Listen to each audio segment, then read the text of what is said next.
being here. It's your first panel. If it's not your first panel, welcome. My name is Bob Harrison. I'm the managing editor of popculturesquad.com, and I host a podcast called Pop Culture Squadcast Live on YouTube and Facebook. We are going to be talking about My Favorite Barbarian. So what does that mean? There's a whole concept of where the word barbarian comes from. Essentially, it means outsider. It's come to mean colloquially savage in many ways. We're going to get into that. Our guests here, to my immediate left is Esad Ribic, and then we have Mark Wheatley, and we have Amy Chu. So thank them for being here. Thank you guys for being here. First question, and we're just going to pass this along. We're going to get a couple things, but the title of the panel is My Favorite Barbarian. So who is your favorite barbarian? Mine? Yes. Well, it's Conan. There's not that many barbarian characters. There's Conan, and then there's a bunch of Conan copies. So there's really only one. So there's not much choice, I would say. So, okay, that's fair. Mark, what is yours? Great.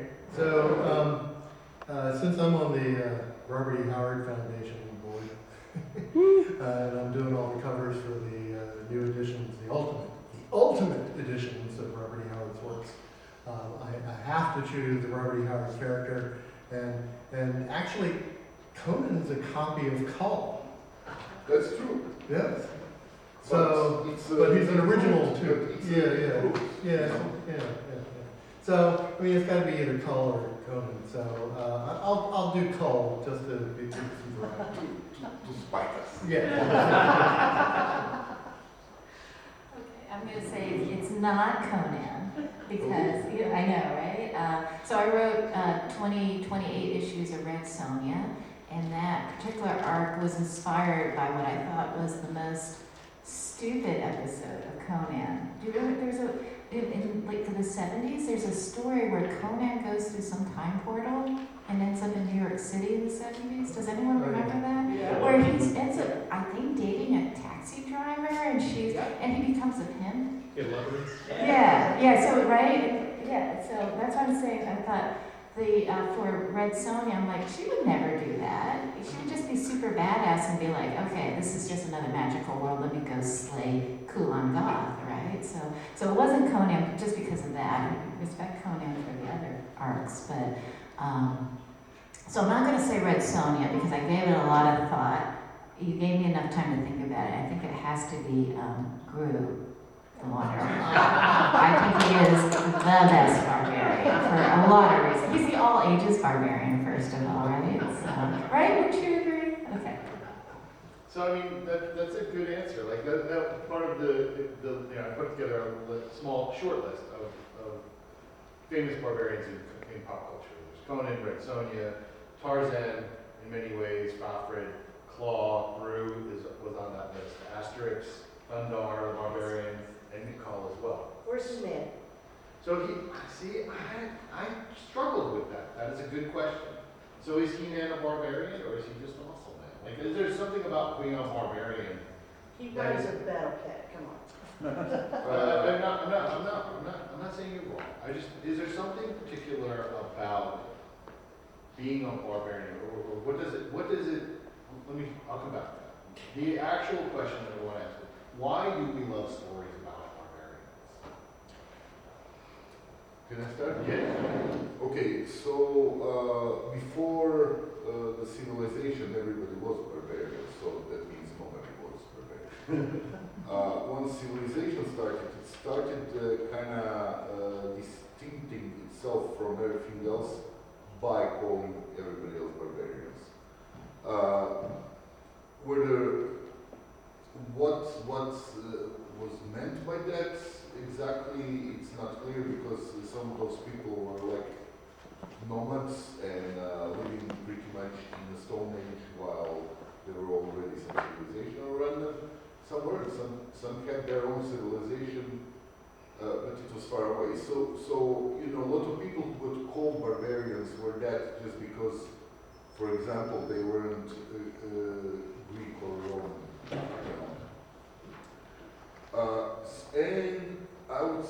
we're not Chinese, we're all barbarians.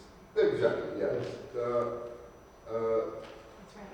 But then it's kind of funny, the Chinese have a different concept of this, of barbarians. They don't really call them barbarians, it's a bit different thing. Why do you look at me? Yeah, you get your own barbarians. China seems to me to be more heterogeneous, in history, like 3,000 years ago. It's more heterogenic civilization than Rome was, and it seems to me that maybe, the coastal part, saw itself very distinct to barbarians, Mongolians, say, and stuff like that. But it doesn't seem to me that the border people fought the same, because they were pretty much the same people. In Rome, it was much more clear cut. This is where the Rome ends. Everybody else is, not us. So that's why it seems to me that it's barbarian basically comes from Rome as a concept. Yeah, Not from China. but I did think about it. I got an idea now. I'm going to pitch a Chinese barbarian story, right? I think there's room for that. There's a lot of room for that, right? Well, this entire panel is to get any Just- ideas to pitch. Yeah, because I just got an email from one of my editors. This was a long, interval into it. Basically, barbarian represents primeval, instinctive, blah blah blah stuff. Everything that civilized man doesn't have anymore. So I would say that's where the appeal is, and that's where the fear comes from, too, because we are up to a point afraid of our, lower instincts and stuff like that. And there is this idea of, let's say, enlightened barbarian, which basically Conan is. Sure. It's enlightened version of barbarian. So do you think there's a fear of the enlightened barbarian? Or is there Yes, a yes. reference? Mark, what's your? Well, I think we live in a society of rules and regulations, and the barbarian is permission to not have to follow them. And that's the That's the appeal, that's the appeal. Yeah. I think the appeal is that so we can see artwork of people with very little clothing. They're generally pretty buff and ripped, and right? Yes. If you're into that kind of stuff. And you can look at it because you don't have to follow the rules if you're a barbarian. I mean, there's an interesting concept that we kind of already been skirting around, in that the barbarian is the other. They are the outsider, and they don't have to follow all rules. Right? That's kind of how we define them. But they're Like a criminal. fair, but we celebrate them. We want to read more about them. We want to see them. We want to. There's tons and tons of film. There's books upon comics upon it, just paintings. There's same fascination with criminals.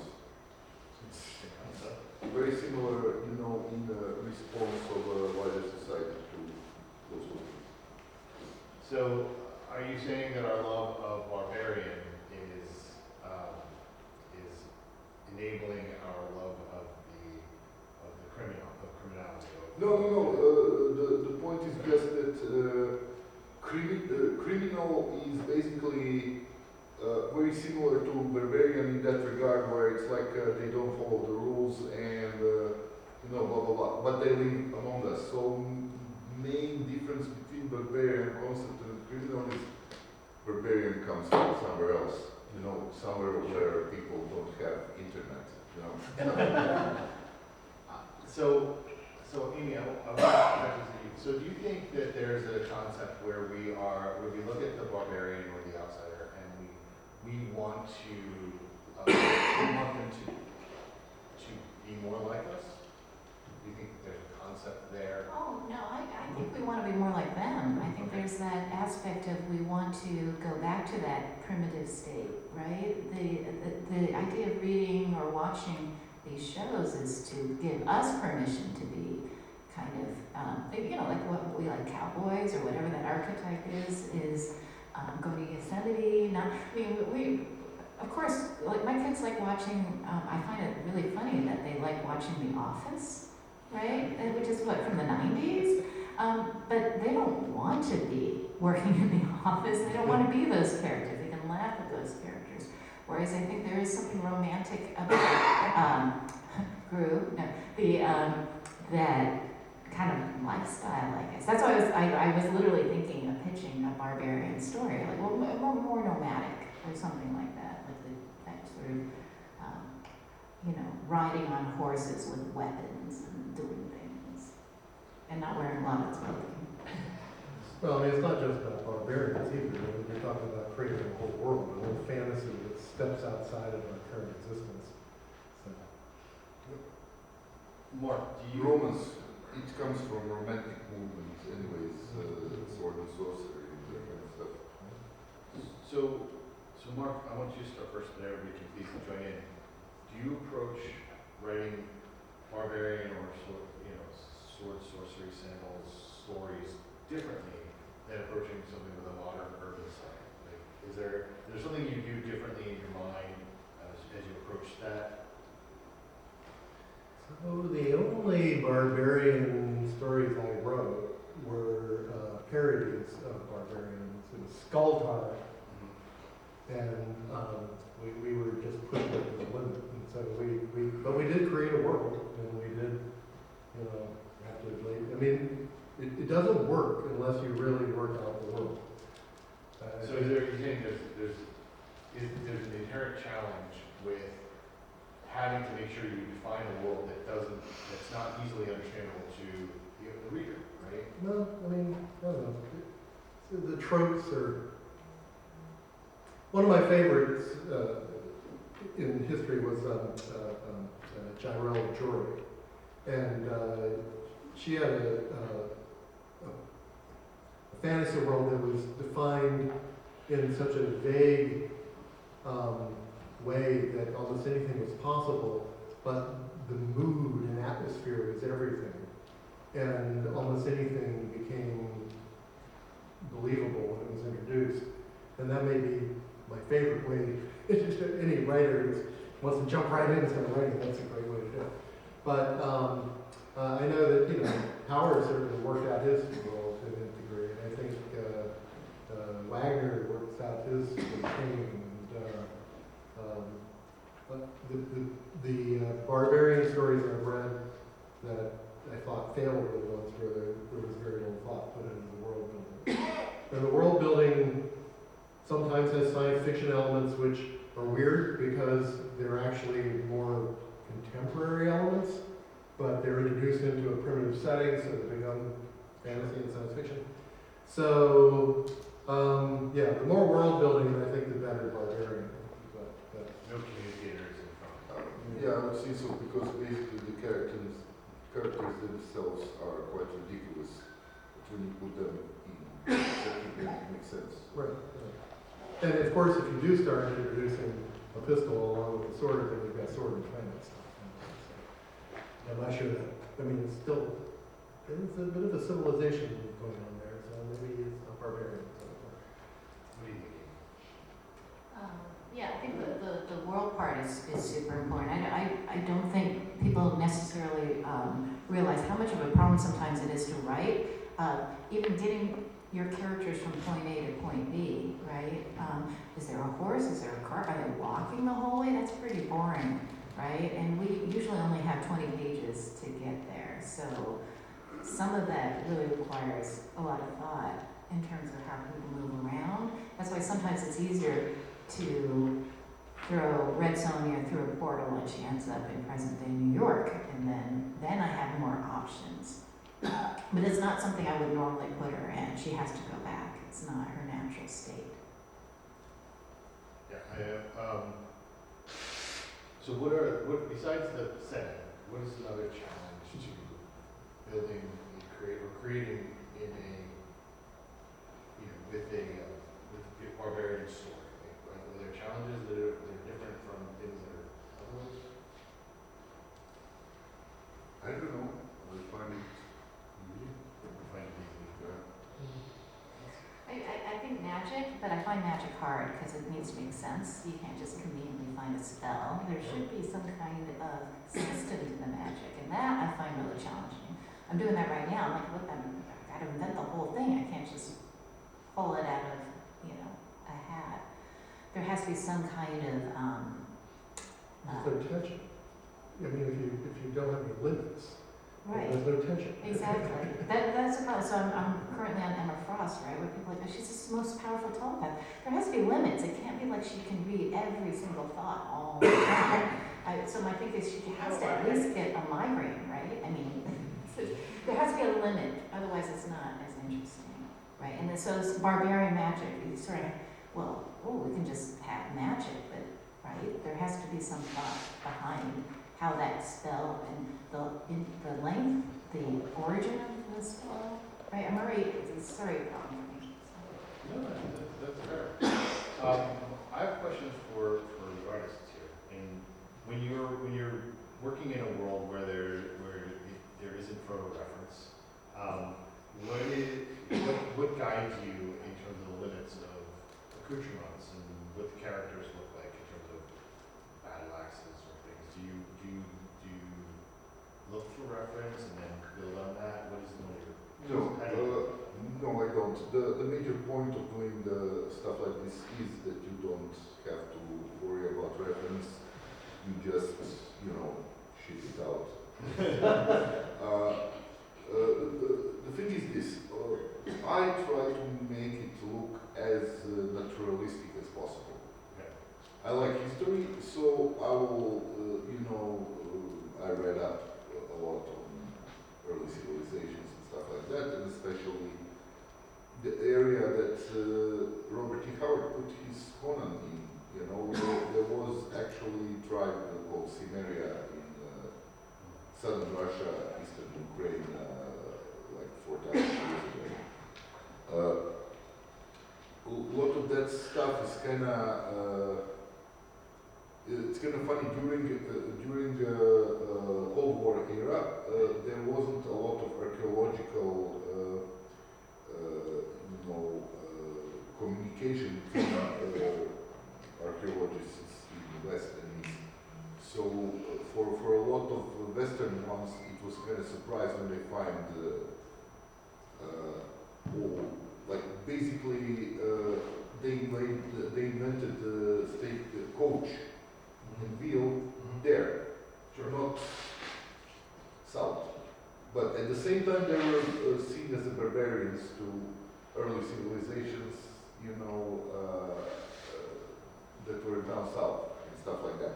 So I like to embed stories into that. Like even if I do Conan, I want to get this fantasy element as realistic as possible. So instead of Conan fighting some non-existent animal, I will have fight a bear. Because to me the point is, let's put it like this: the main appeal, I would say, is power fantasy. So whoever reads it kind of inserts themselves into the character and then goes through unimaginable stuff, comes up on top. So that's kind of catharsis. That's probably the basis of the popularity of the stories. And I don't think that having a unnatural dragon as opposed to just wild animal spoils that thing, So I will just go for something that will look more like historic as opposed to mythological. That's good. What do you want? I do a tremendous amount of research, and then I ignore it. Now, I mean, the reason I'm doing the research is I want to see what the swords that actually existed in different cultures looked like and how they were used, and then if I'm going to invent what I can pull from that understanding. No, obviously that's interesting stuff. Yeah, but if I'm also trying to create a dragon or something, I'll research tardigrades or something that actually exists and see what I can pull from reality to inform what I'm doing. Because there are some artists early on that tried to do an illustration of 150 years ago. They were trying to create fanciful dragons or things, and come off looking like a lame fish, Yeah. because that's what they knew fish, right? You know, and I'm trying to create something that actually is imposing or threatening. So, you know, that's why I do that. And also I get sucked into it. So Amy, when you write things, when you're talking about the artifacts that a barbarian or a character that is, you know, an outsider, do you do that? Do you think about that? Do you give that kind of, you know, notes to your artists about what types of things you envision it to be, or how does that work for you? Yeah, like Mark, I also like to do a lot of research, because it's also a great way to procrastinate, you know? You do a lot, you just go down that slippery slope of researching everything about that era or whatever. But also, I do, whoever I'm working with, I will say, here's some ideas. I don't say, this is what you must do, but this is what I'm thinking. You know, if you have a better idea, absolutely. But, you know, I love, like, the Metropolitan Museum of Art is a great resource, right? The battle armor, all that stuff. It's not like I say you have to, unless, of course, it's a history, it's a period kind of thing where I say, this is exactly how it looked. But if we're making this stuff up, I'm like, sometimes it depends. Like, if I were working with Esad, for example, I'm like, go crazy, right? I don't, you know. But if there's something that I feel like, well, this is what inspired me, then I'll definitely put it in. Or when I was working with Clay Man and Poison Ivy, we did a Pinterest board. So literally just put all this stuff in the Pinterest, but ultimately he just chose whatever he wanted to draw. So that's generally how it works. But if it is something, let's say, of a significance, an archaeological significance, I can't remember, swords, I get very picky about swords, you know. Picky about swords, what is that?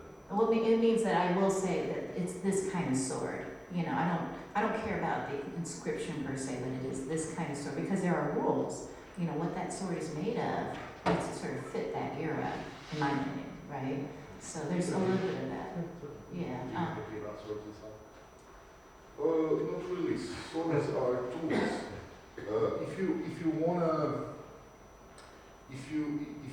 give it some kind of meaning, like a metaphor, then you can play around with that, and that's done a lot, and it works.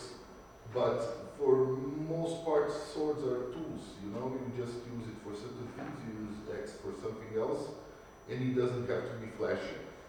And you know, most of this primitive stuff, because we are talking prehistory, so 5,000-6,000 years ago, let's say,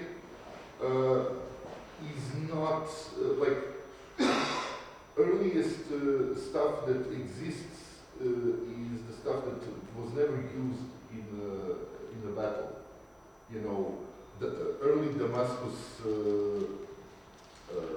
swords, those were the parade ones. So king would have that, you know, and I don't know, maybe play around it once a year, and then they would put it back in the storage. That's why we still have it today, you know. The stuff that was actually used didn't look at all like this probably, you know. So in that regard, yeah, you can do whatever. You know? What I don't want to do though is like, I fucking hate it, you know, when somebody does, say, Conan story, and then it's all medieval. Where it's like you missed this by 3,000 years, a year or 4, you know. It's like, this is not it, they don't have, you know, this kind of armor. If you want to put armor on it, you know, put like just a little plate or whatever, you know. Even that is beyond what they actually had back then, you know. So, no armor there. Armor was just a heavy jacket, you know, if you had it and stuff like that. And, you know, medieval swords, for example, you know, the swords in that era were very bulky, short, bronze. Bronze is prone to breaking, so if you have it too long, you know, it will go break. So, you know, and it's used as an axe too. You can crack the nut with it, you don't have to just, you know, so it's all crude tools that they use for all kinds of stuff.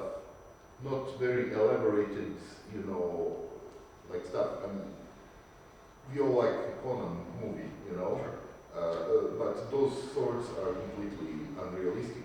I understand why it is, because it's a metaphor for something else. So yeah, great, it works, you know, but in reality, they just wouldn't have swords like that because there was no metal that would sustain sword like that.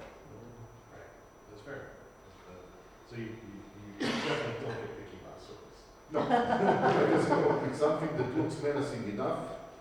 And to me, I think that, you know, having something that's full of rust and meat from the previous guy, you know, is much, Food for lunch. you know, it's much more menacing than some elaborated, you know, like whatever thing, you know.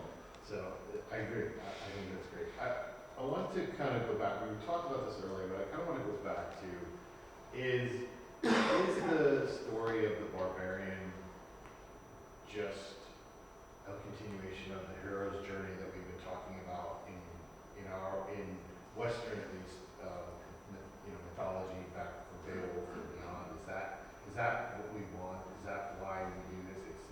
It's the individual who must suffer and then come out at the end, and that we hope. I think it all comes from noble savage concept. So, you know, basically, you can kind of trace it, you know, to after that concept was popularized in like what, middle 19th century, that they started having more and more of those exotic, you know, like barbarian type stories, you know. And it's a projection, pretty much most of them are projection of Western values into people's subjects, you know. Been done a lot with Indians, blah, blah, blah, and all kinds of different, you know, nations in Africa, South America, everywhere. There was this whole movement in Britain that was called, what the fuck was it called? Shit, I forgot the word. Sorry, English is not my native language, so. Orientalism, yeah, and stuff like that. So a lot of that stuff comes from that, and all of that is pretty much just projecting your own values into something else, where it's in reality it's probably not there. It's something completely different. But then that kind of got distilled into this fantasy stuff. Probably, I would say, single most influential work in that regard was Carter from Mars. Sure. Because, you know, Superman got stolen from there, Hulk got stolen from there, Conan got stolen from there, like a bunch of stuff like that. Because for people who don't know, originally Superman was jumping just like Carter from Mars. So, you know, then you have this next revolution that Robert E. Howard produced where, you know, it's kind of a new generation of this stuff that's very appealing to people. Yeah. What do you, Amy, you've been nodding your head a lot. What do Yeah, you- no, I agree, because I wrote a little bit of Deja Thoris, and right, there's a lot of that there. Even though they wanted me to focus on Deja Thoris, you can't ignore, you know, John Carter. But that was the whole thing, that he was the barbarian, and they were the civilized, you know, again, not wearing much clothing, in fact, no clothing at all, that you can't make a comic like that, no. So yeah, I agree with everything. What do you, is that what we've been talking about this whole time? Yeah, I mean, it's seminal stuff. I mean, I don't think Howard, by himself created the current phenomena of Conan. I mean, certainly whenever he was pictured up until Lancer got to it and Frazetta came on board, it was more Roman. I mean, whenever they picture him, he was like a Roman with an armor and stuff. So I think it's the combination of the elements there that coalesce. I mean, certainly you can read Howard now and not, you know, see the Roman. You can see the barbarian. So maybe he was thinking that, but certainly the artists who were illustrating them, weren't seeing it. We reference what we know, and I think we've certainly, we live at a time when we're exposed to pretty much the entire history and what's currently going on in the world, so we have a lot more to pull from as artists to illustrate these things. And certainly I do think John Carter is seminal with so many things that we need to do. Superheroes or everything to him. Hard to do. Yeah, that's where the concept comes from. Yeah. Pretty much fully formed. Yeah. Yeah, I don't think, Gulliver, of course, came before that, but it really didn't have the charm, it didn't have a lot of the elements that survived. And certainly, John Carter of Mars is far more well-known and popular. We've talked about it, everybody's kind of talked about,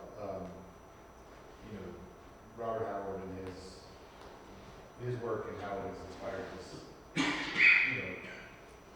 the concept of barbarian stories and kind of swords and sandals. And, how do you feel about that work as it stood and how it's been adapted? Howard's work. Yes. Um, We're only talking about work. So the ultimate editions of the Robert E. Howard books are the pure original manuscripts by Robert E. Howard, and there's vast differences between the original manuscripts and what the editorial people did to them over the decades. They were rewritten for commercial reasons, and Quite a few times, yeah. and I gotta say, the original stuff really holds up. I mean, it is. Yep. You're right. It's pure. It's from the heart. It's passionate material, and there's a lot of visuals. I mean, he didn't just write stories. He pictured what he was writing. I was the guest of honor in Cross Plains this year for Howard Days, and I got to go to his house, and I got to sit at his writing desk, which is actually the desk that he wrote at. And it really caught me off guard. I had a really emotional moment about a stupid barbarian character. I'm looking at his, he was like, oh, jeez, I'm sitting at Robert Howard's desk, and he shot himself outside that window, and it was weird. But the thing that I wanted to mention here, though, before I get too distracted, is that the stories that people who live in town tell about him. The neighbors complained constantly because he was shouting at night. Because he was writing, he would write out loud. He would recite out loud his stories. The passion, the energy. I mean, they called it, he was a boxer. He would go down and when he let off steam, he would go down to the ice house and he would just beat people to a pulp. I mean, this was the guy who was writing this stuff. He was the barbarian. So, I mean, he did not like following the rules.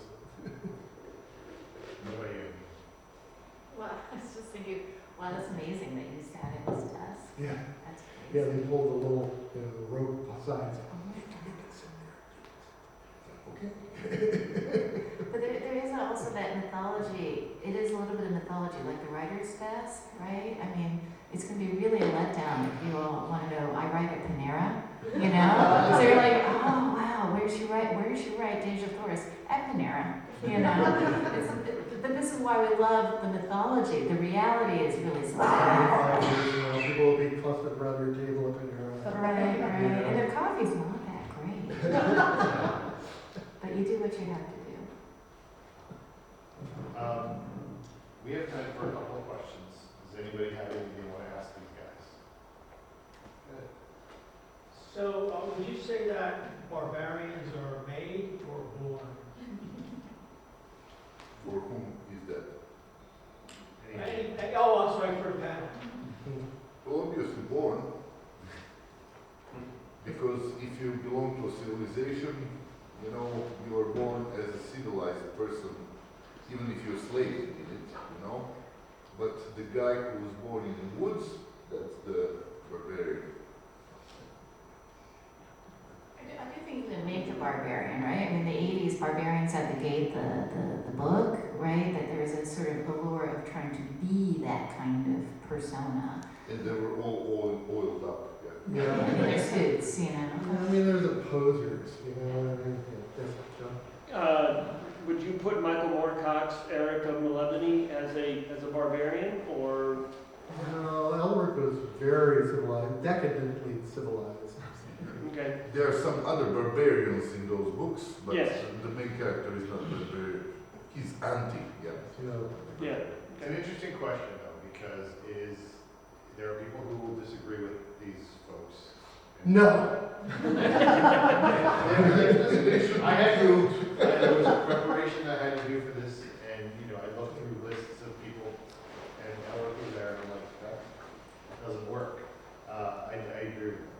I think just because a character lives in a world that's different from ours, that has maybe swords and sorcery and sandals and different wastelands or whoever it is, does not make them a barbarian. It has to be that outsider living outside of the world and the rules that like I said earlier, living Yeah, but outside. it's not just an outsider,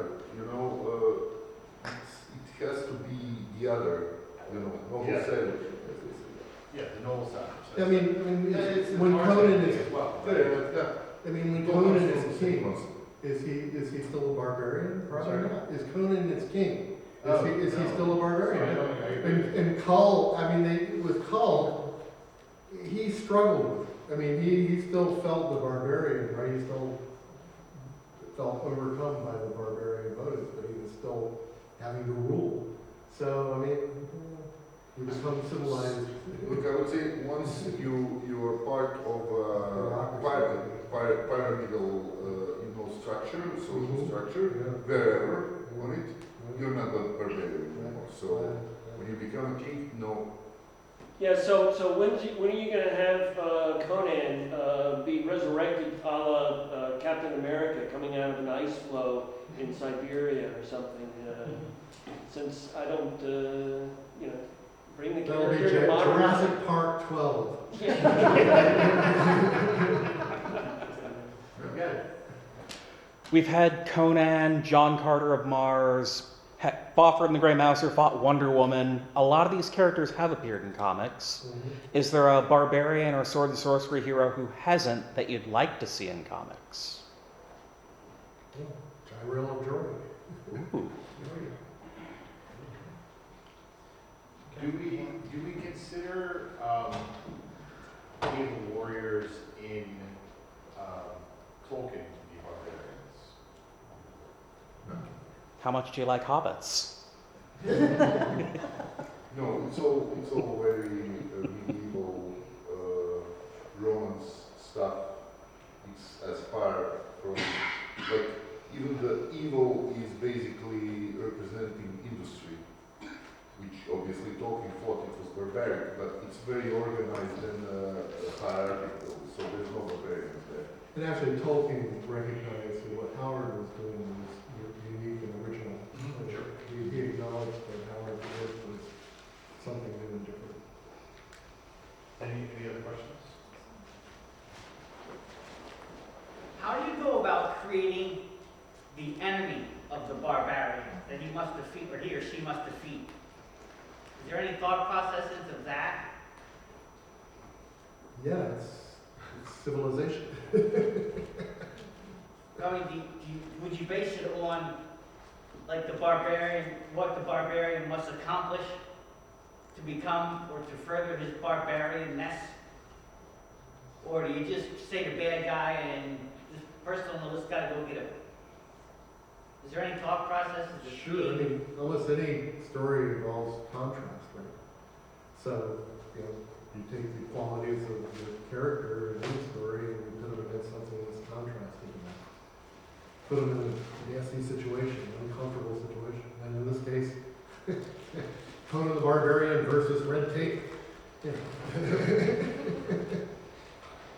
Mark, you talked about earlier about how Conan originally was the Norm Saunders ace that looks like, again, it's Roman time. And even Margaret Brundage did not really produce a Conan. So I Or guess Rankin. Rankin is the first person to illustrate Conan. Right. Yeah. And I won the Rankin Award this year. But he had no clue really about what was going on with it. Right, so Yeah, you would say Frazetta, then, Frazetta basically set the tone.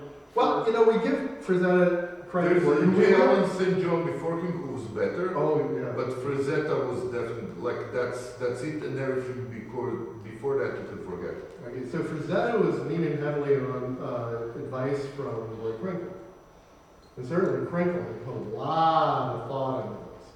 But what a lot of people have never seen is that Louis Glansman was a very popular illustrator in the 40s, 50s, 60s.